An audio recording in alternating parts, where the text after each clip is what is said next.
Hello everybody and welcome to the Real Housewives Edit.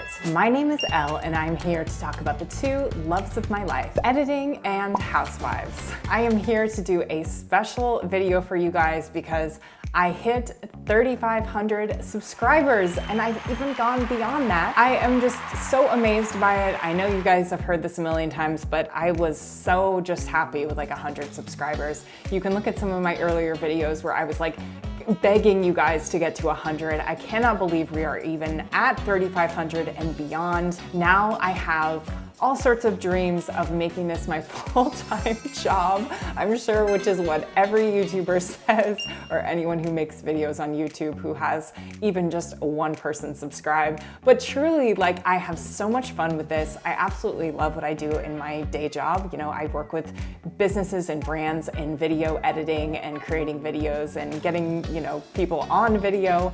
But I absolutely love doing this and talking to you guys. You guys are like, you're my tribe, you're my people. Today, I'm doing something a little bit different just to celebrate. I am doing a throwback scene with Miss Dana Wilkie from Real Housewives of Beverly Hills. If you guys don't know already, I was on Dana Wilkie's podcast at the beginning of this year, on the first of the year, so go check it out. It was such an amazing experience. She is hilarious, so smart, such a great businesswoman. All of the like housewives things that you can imagine. She gave me so much tea about actual production. It was just a really fun conversation. To be honest, I could barely listen to it because I was just like, you are so boring. The whole time. I was like, wow, I am just like, I'm a boring podcast guest. What can I say? But I'm working on it. I'm trying to become more fun, but I also got feedback that it wasn't boring, so maybe it was just me and my weirdness. I wanted to cover this scene today because I actually think it's one of the most iconic scenes in Real Housewives of Beverly Hills history, and for a few reasons. If you want to just skip to the analysis, I'm putting the timestamp below, but I'm gonna kind of do a preamble here. The thing about this scene is that they really just let it kind of breathe. They didn't put a ton of music, a ton of effects. I think it was just such a classic way to portray Dana in the moment that she was living in at that time, which is she just had a divorce, she's back on the dating scene, she's maybe not in the best place in her life, as you will see in the scene. There's just something about her and the reactions from Taylor that is just so real. It feels like just such a raw moment. To me, it's kind of classic Housewives, why we fell in love with these women with all this money, you know, $25,000 sunglasses, but take it all away and you have real people, right? You have regular people going through stuff like what Dana is going through in this scene. And to me, editing wise, I just absolutely love the scene. When I watched it the first time, I love it whenever I see it, you know, for a rewatch. And I, of course, rewatched it before I actually talked to Dana for her podcast because I was like, I just love and remember the scene and want to talk to her about it. So here I am covering it. This is called the train wreck scene, if you're looking for it on YouTube, but we're going to cover it right here.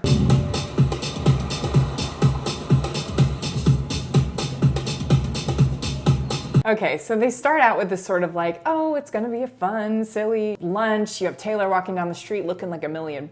The music is light and peppy. You see some like feet and a cigarette. So you're like, who is Taylor going to meet? Who is it going to be, right? They sort of do the establishing shot of the restaurant, so we know she's going somewhere to meet someone. I received a call from an old friend who's been having a difficult time with a breakup.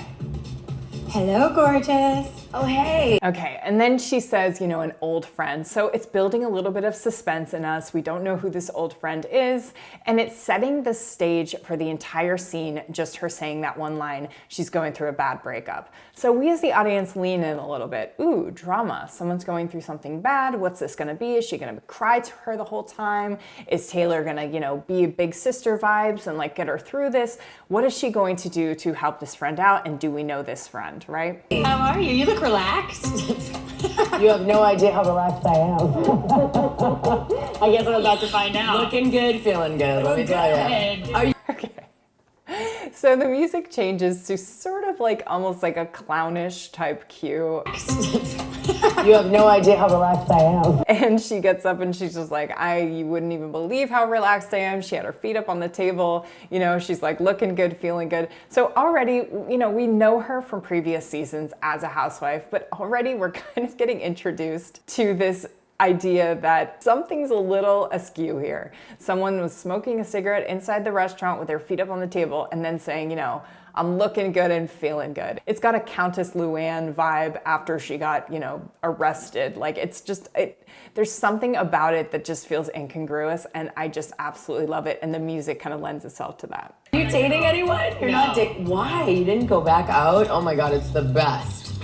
Get out there and get going. So she starts this conversation. She's clearly been there a while, maybe had a couple drinks, you know. I love it. It's so relatable. To me, it's that thing of like, you know, after you get out of a breakup and you're like, I'm fine, everything's fine. And you're trying to talk about like normal stuff to your friends, but the undercurrent is like, I'm miserable, right? Or I'm miserable with, you know, what lies ahead. I'm scared, I'm fearful, you know, but it's being covered up with all this other stuff. And I think like Taylor's a little bit thrown off too. Like, and the way they edited it, she jumps right into asking her, are you out there yet? And then she's like, oh, it's so much fun. But like the context is, it's not fun. It's also a little bit, I don't know, maybe slightly inappropriate to be just asking that question of Taylor right away. But I just absolutely loved it, and I love Dana in the scene. I'm ready. But it just took me a minute. I really miss spending time with Dana. There's a lot going on in her life right now, but she... Okay, so what I thought was interesting here, Taylor's like, I'm ready to do it. And then they cut to Taylor. She's not talking about how she's ready to go out on the dating scene. She's talking about Dana. And I think this is just a really good perspective thing for us all to check in with. The confessionals that they use are to really drive the storyline forward of that scene that they want us to be focused on. So of course, you know, because Taylor's a full-time cast member, we should kind of maybe be focused on whether she has, you know, is in the dating world and is excited about dating again. But instead they go straight to like what she feels about Dana. I really miss spending time with Dana. There's a lot going on in her life right now. So we as an audience are being cued like, this scene is going to be less about Taylor, more about Dana. Always makes me laugh. It's so good. Oh my gosh. I might be the only person in our group getting laid. Maybe. We can twice a year. Can twice a year? Oh my. Okay. So she says, you know, I may be the only person in our group that's getting laid, and they cut to Taylor and the camera's kind of pushing in on her and she's kind of thinking, I think it's sort of like, I don't know if it's a Shady moment. I don't know what it is, but pushing in and having her sort of give that little pause, I do believe there's a little bit of shade there. But more than anything, you can hear in this scene that it's just breathing, right? She's talking, Taylor's talking back to her. There isn't like big, you know, sounds being put in there. There's a little tiny music track underneath. I don't know, it's very authentic to me. It feels like they didn't mess with it much in the edit. Oh my God, that's like hell. No, it's all. Yeah, Lisa. No, I imagine Lisa like, oh my God, darling, can I suck it? No. No, may I politely suck your penis?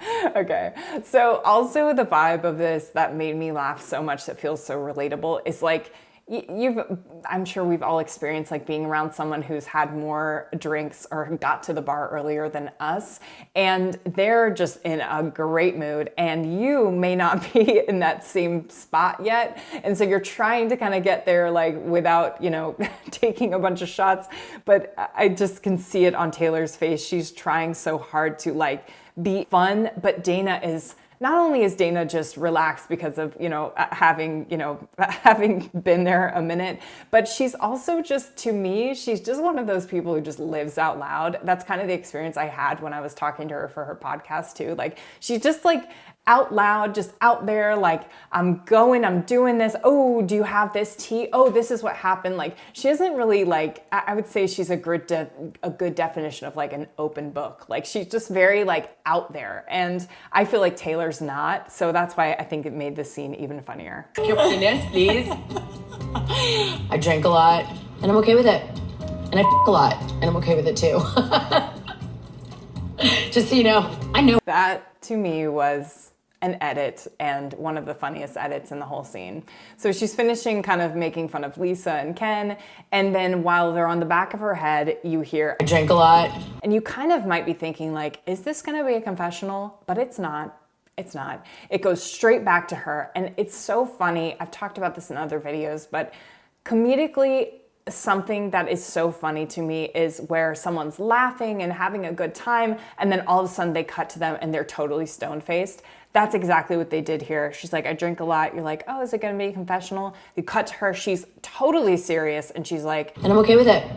And I a lot. The way that they're cutting it makes her look totally unhinged, and it makes me laugh every time. I know why Dana's drinking. I've been there. Let's see what you got. No. I want to give Dana some advice, but she's... Okay, so again, the confessional that Taylor's having is about Dana. She calls out the obvious. I know why she's drinking. She's not talking about dating scene. She's not talking about this. And then they cut to this great montage of all these like sloppy drunk moments of Taylor. And it's a great way to kind of show like, oh yeah, Taylor has some relatability in this. But it's just so funny that it continues to be about Dana again, because I think in this season, if I'm not wrong, she was a friend of. Just too out of it at this point. And on that note, oh my gosh, you're so fun. So she says, I want to give her advice. And then they cut to this reaction shot of Dana like drinking out of the straw, like almost like she's like not getting enough out of the straw. She wishes there were more. It's just such a funny moment to me. Such a great reaction shot. They could have picked anything to put into that reaction shot slot, but they chose that, and it just makes me laugh. Oh my gosh, you're so funny. So, what happened? I've been in a bit of a storm, actually. He hasn't done anything for me. My Lamborghini. So again, up and down, right? They had, she's laughing about Ken. She went very serious and said, I do this a lot and I'm okay with it. And then she's laughing again, and then now she's back to serious. He hasn't done anything for me. It's just very funny. It's just funny the way that they cut that. I don't know if it was exactly how it went down. She may not even know, but I just think it was so funny. He told me to drop at the mechanic. He didn't want to pay for it anymore. My birthday present. Remember that glamorous birthday present? House of cards. All of it. I was concerned about how much he was gone. And so again, they're giving this conversation a lot of space, a lot of breathing room, but they have this music track in the back. House of cards. Which I know if they did this scene again right now, they wouldn't have the music in the back. I think kind of an old school way of editing, especially in TV and stuff, was you would add music to kind of like fill in the blanks. Like, oh, we want the audience to stay engaged, so let's put a music track in here so people kind of stay in it, right? But as time has gone on, people have gotten less of like, I don't want a bunch of music in my face just to keep me like engaged. I want space. I want real. I want it to feel like I'm sitting at dinner with these people where there's no music going on, right? So right now, I think in this age of sort of editing and production, they would have totally taken that music out, and it would have made this even funnier. All of her pauses and all of her like real kind of like in between the lines, like a little bit like tipsy moments to me are just way funnier without that music track. he was just so smart and so into his work that I know that you wanted to believe that it was because of that. And, whenever you would say that to me, I wanted to believe. And then they hang on her a long time while Taylor's saying this, and she's giving that look sort of like, I'm hearing you, but I'm not quite hearing you. Like, I just thought it was so funny because Taylor's totally serious and sober right now, and Dana is not. Believe it too, but it all makes sense now. And as bad as it sounds, because I cannot stand Brandi. She was right. I thought people were good, and they're not good. Are you friends with Brandi now? Because I hate that bitch. Okay, so after she says they're not good, the music kind of comes in more. Right. I thought people were good. Which to me was like an oddly funny choice, and it kind of worked. And then there's this long pause. And then of course she's gonna get into some drama. She's like, let's talk about Brandi now. I don't want to talk about that stuff anymore. I know you do. You know what? I'm trying to deal with her better. I really want to actually be like, I want to puke when I see you. So again, another shot of her trying to find the straw in her drink. So you guys, I mean, the patterns are here. Like, all they're doing is really trying to show that Dana's a little bit on the sloppier side in this moment. Taylor's not. Taylor's like talking to her. They're having like two different conversations, and you can really see it in the reaction shots as Taylor's talking like very seriously about these topics, and Dana's like searching for her straw and like just like totally checked out. And how dare you be the freaking lowlife that you are. I just can't stand it.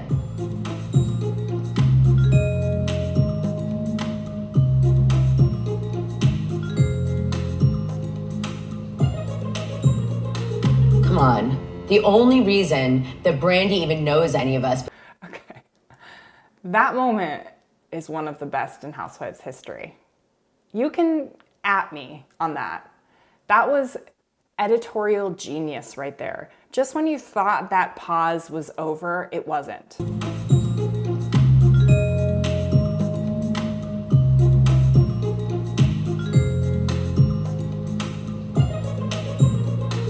Come on. She's lighting a cigarette in a candle. They're trying to talk about something serious.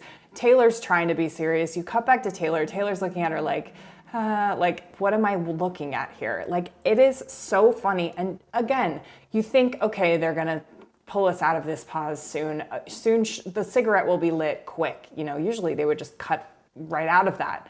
But they just let it go, let it breathe, feel the awkwardness, feel the weirdness. It just made me laugh so much. And I just standing ovation for the editors in that moment just killed me. Because believe me, she is not a par with our group, is Adrienne. So what the hell is that about? Right. I think, you know, Adrienne's great and as a person, as like in theory, but you have to really think about who your friends are. I was talking to my life coach the other day, and she was just... And of course, they put the camera on her. They can't miss the shot where she's putting air quotes around words like person. It's just so funny. Like, they can pick either shot. They can pick when she's saying that. They can cut to, you know, Taylor intently listening, or they can show her. And of course, they're going to show her in those moments doing the silly stuff. saying, after all that you've been through, you really need to find those people that are going to care for you, that don't have an ulterior motive. Yeah, but what I'm going to say to you is these women. So again, Taylor's talking about serious stuff, and we keep cutting to Dana trying to find her straw in her drink. Hilarious. Do have ulterior motives. Everyone does.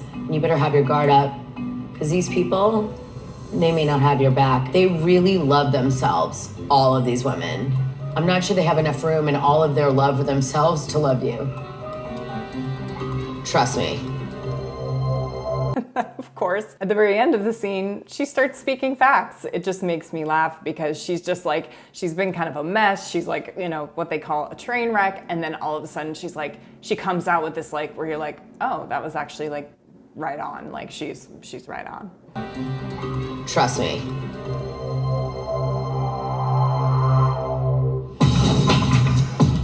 Classic scene, so funny to me, just absolutely so funny. You know, she says the trust me, she's got the cigarette, she does the eyebrows, like, and then they do the little stinger on it. It is just so funny. From an editorial standpoint, I feel like they took this scene and they were like, oh, this is gold. We're gonna just treat it like the gold it is, and we're gonna just enhance it slightly. We don't need to do much to make this amazing and to make Dana this, you know, classic character in Housewives history. We don't have to do much. So they just kind of let it go, let it breathe, add that little music, which they might have regretted later, and then just really kind of show her in the reaction shots of being kind of checked out of the actual conversation.